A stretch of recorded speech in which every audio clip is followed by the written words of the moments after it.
My name is Kamyar Bineshtarigh. I'm a visual artist based in Cape Town. And my practice mostly works with language, written language mostly, inspired by calligraphy. But I often don't call myself a calligrapher because I don't necessarily follow different styles of calligraphy or a specific style of calligraphy. And mostly I just write. And I use writing as a form of painting rather than a conceptual or a comprehensive written form.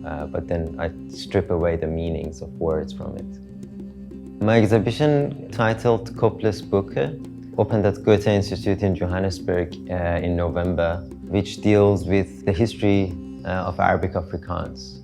Arabic Afrikaans was a form of Afrikaans written with Arabic letters, which Afrikaans initially started writing in that way. And the reason for that was the Muslim communities in Cape Town.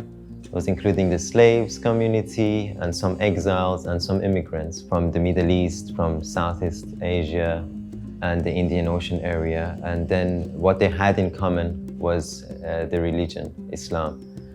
And Afrikaans at the time was not written in any form, and then the only way they had access to a writing was through Arabic letters, because they knew the Quran through the teachings they had. So they started writing Afrikaans using Arabic letters, and then initiated Madrasa, which was the Islamic school. And there are some documents that we still have today that are those written Arabic Afrikaans. And I use those archived documents as the source material for this exhibition. Koples book is the name of the student notebooks. It refers to the student notebooks specifically that was used in the Cape, between the Cape Muslims, in the Madrasa.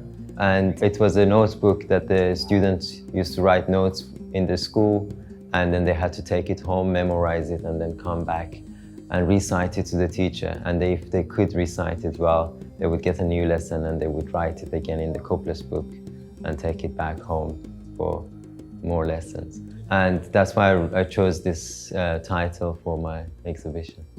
I think when I got to know first about Arabic Afrikaans, that how Afrikaans was first written in Arabic letters, it was confusing, but then I wasn't surprised. I realized how the movements of people from different parts of the world can influence the knowledge production in different parts of the world, that they are seemingly different.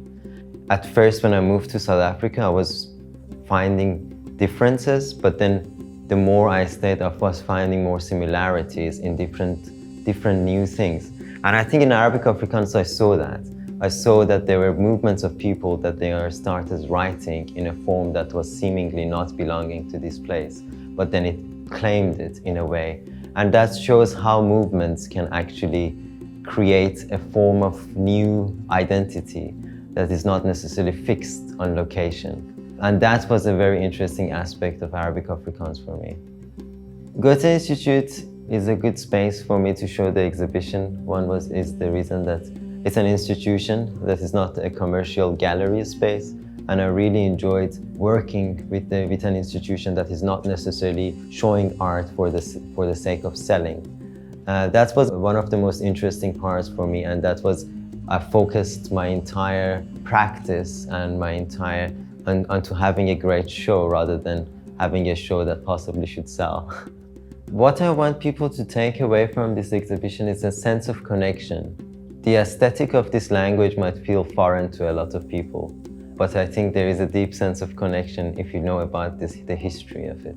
That's how this language was reproduced and this was written in that form. And I found that very important, that we don't immediately see something that is foreign to us as being extremely foreign to us, and it's not, we don't belong or we don't have a sense of identity to it. And with Arabic Afrikaans, I found that it has a sense of transnationality within its forms. And what I want people to take away from the exhibition is a sense of connection.